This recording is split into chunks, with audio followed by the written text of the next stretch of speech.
నమస్తే, welcome to Aadya TV. నేను మీ స్వర్ణ. ప్రస్తుతం మనతో పాటు ఉన్నారు సినీ క్రిటిక్ విజ్ఞాన్ గారు. హలో విజ్ఞాన్ గారు. విజ్ఞాన్ గారు, ఇప్పుడు టాలీవుడ్, బాలీవుడ్, లేకపోతే కన్నడ ఇండస్ట్రీ, మలయాళం ఇండస్ట్రీ ఇదేమీ లేవు. హద్దులను చెరిపేసుకుని అక్కడ వాళ్ళు ఇక్కడ వాళ్ళు అక్కడ వర్క్ చేస్తున్నారు, మూవీస్ చేస్తున్నారు, మనం చూస్తూనే ఉన్నాం. అయితే రీసెంట్గా షారుఖ్ ఖాన్ జవాన్ మూవీలో బన్నీ మెరవబోతున్నారంటూ ఒక వార్త హల్చల్ చేస్తుంది. వాస్తవమేనా? అంటే సంప్రదింపులు అయితే జరిగారు. వాస్తవమైన అంటే until and unless if he participate in the shoot we can't అంటే చెప్పలేము. కానీ అయినప్పటికీ కూడా ఇది కన్ఫర్మేషన్ తను చేస్తాడు. వై బికాజ్ క్యామియోనే, పర్టికులర్ క్యారెక్టర్ ఏం కాదు. అండ్ అలాగే దీంట్లో ఇంకా సర్ప్రైజింగ్ గా ఏమున్నాయంటే విజయ్ సేతుపతి గారు ఉన్నారు. ఆయన as well as Bunny Pushpa 2లో కూడా ఒక రోల్ చేస్తున్నారు. అలాగే నయనతార హీరోయిన్ దీంట్లో.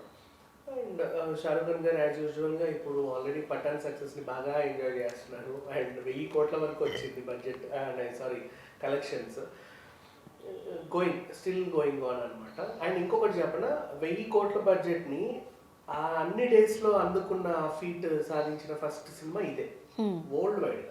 అంటే ఇంతకుముందు ఆ ఫీట్ అందుకోవడానికి చాలా మందికి కొంచెం పర్టికులర్ టైం తీసుకుందా, డ్యూరేషన్ టైం పడింది. బట్ వీళ్ళకి అట్లా కాకుండా రోజు కోట్లు పెంచుకుంటూ అలా వెళ్ళిపోయారు అనమాట. 12-13 డేస్లో they reach very good success చెప్పాలంటే ఇది.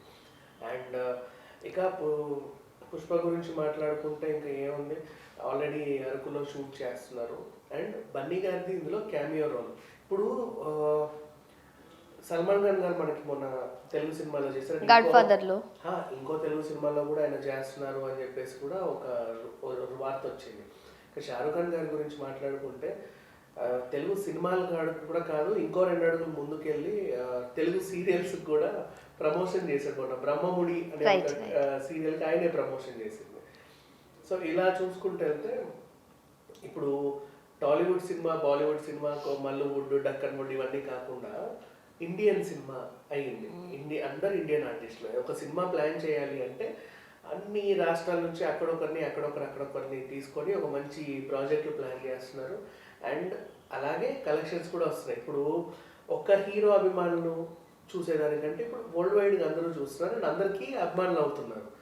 అండ్ ఇప్పుడు హీరో అభిమానులు, హీరోయిన్ అభిమానులు కాస్త సినిమా అభిమానులుగా మారుతున్నారు ఇవాళ రేపు. అంటే అందరూ కలిసి సినిమాలు చూస్తున్నారు కాబట్టి. అండ్ కొత్తగా చూసే వాళ్ళకు కూడా ఇంతమంది ఉంటున్నారు మూవీస్లో, ఈ సినిమాలో, అందుకే చూడొచ్చు అనే రేంజ్కి ఇది వచ్చేసింది. అండ్ ఇంకా పాన్ ఇండియా గురించి మాట్లాడుకుంటే వీళ్ళు కూడా